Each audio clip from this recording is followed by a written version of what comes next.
Good afternoon, good afternoon, good afternoon, and welcome to what I have called Workplace Lessons from Your People Advocate. This will be a series of short videos that I have put together to share the lessons that I have learned in my career in order to help people to be successful in the workplace. A little bit about myself. My name is Helen Lebone, or you can call me Miss H for short. I have about 20 years experience in human resources, having worked for multiple multinational companies and in different industries. In these short videos, I will be covering different topics every week. And the topic for today's video is how do you deal with a boss who is a bully? Give me feedback about what I will be covering in this video. Does it resonate with you, or do you think that I'm missing something? We all come from different backgrounds and were raised differently with different values and beliefs. And you should always remember that your values and beliefs are not someone else's values and beliefs. However, even with different values and beliefs, every culture that I have ever come across understands the principle of respect for others.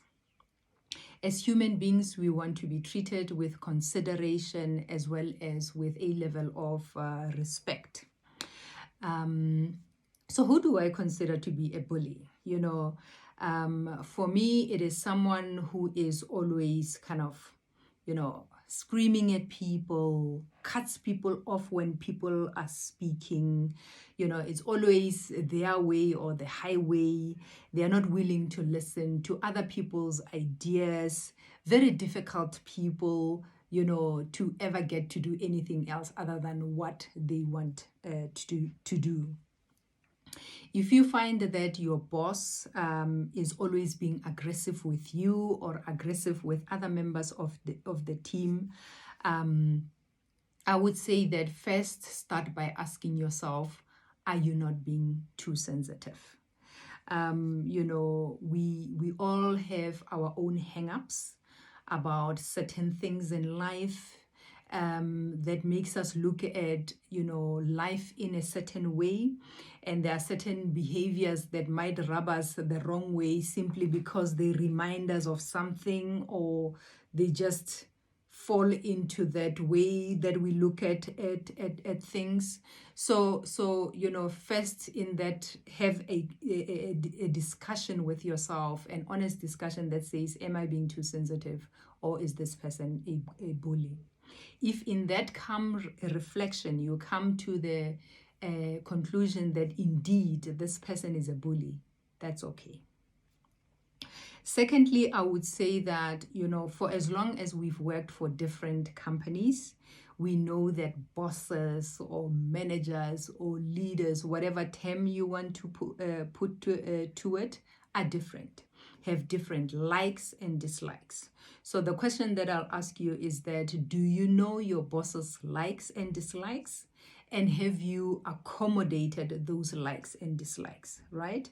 And if you're not able to accommodate their expectations, have you had a conversation with them, or have you explained how you're going to get around meeting their expectations? And after these two reflections, right, you still believe very strongly that your boss is indeed a bully, I would say it is time to act, right? I'm a very firm believer that we teach people how to treat us. I recommend sitting down with your boss and having a conversation and explaining yourself, what is making you unhappy.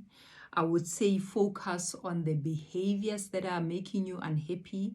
Don't focus on making judgments about their behavior, but just call out the behavior that is making you unhappy. Give examples of behaviors that are making you unhappy.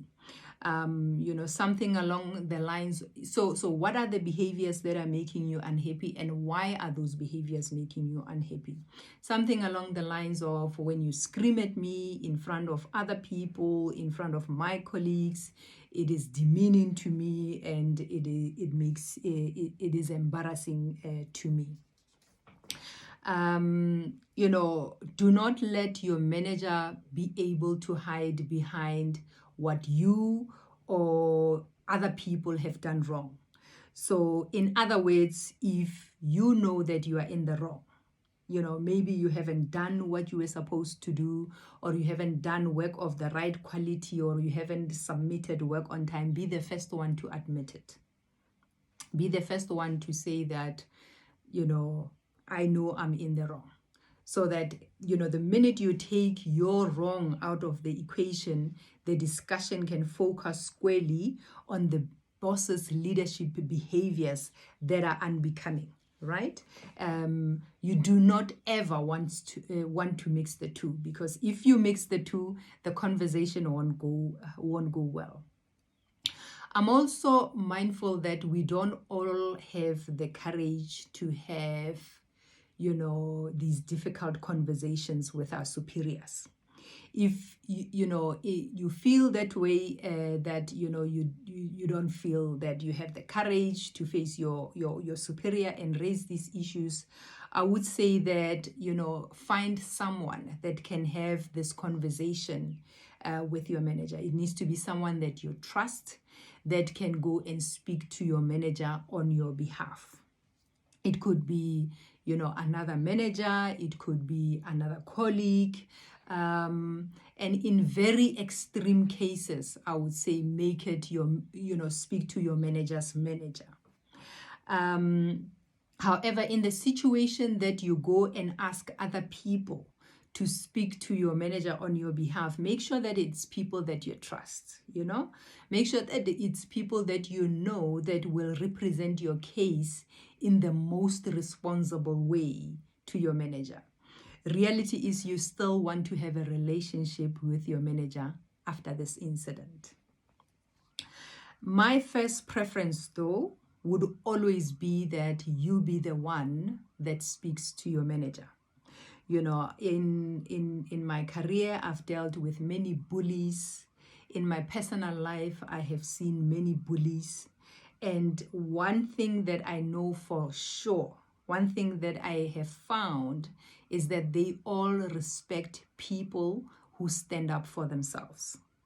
What I found is that if you're going to be submissive, if you're going to be afraid, that only makes the bullying worse. So speak up. That's it from my side today. And as usual, thank you very much for the pleasure of your time. Join me again next week, where I will be talking about the topic of making your boss look good. As I mentioned before, please give me feedback on what I've shared today. Does it resonate with you, or do you think I'm missing something? Enjoy the rest of your day. Thank you.